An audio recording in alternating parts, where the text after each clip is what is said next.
இந்த மோர் குழம்பு வச்சக்கப்புறம் தான் தெரிஞ்சிச்சு இதை விட ஈஸியான ஒரு குழம்பு யாராலையுமே செய்ய முடியாதுன்னு.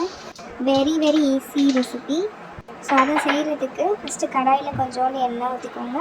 அதில் தாளிக்கிறதுக்கு தேவையான கடுகு, உளுந்து, வரமிளகா 2 or 3 is enough.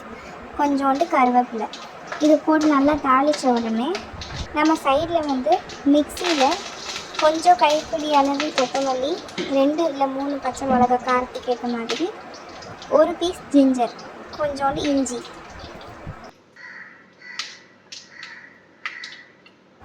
இதை 3மே நல்லா அரைச்சிட்டு இந்த தாளிப்போடு சேர்த்து மிக்ஸ் பண்ணிக்கலாம்.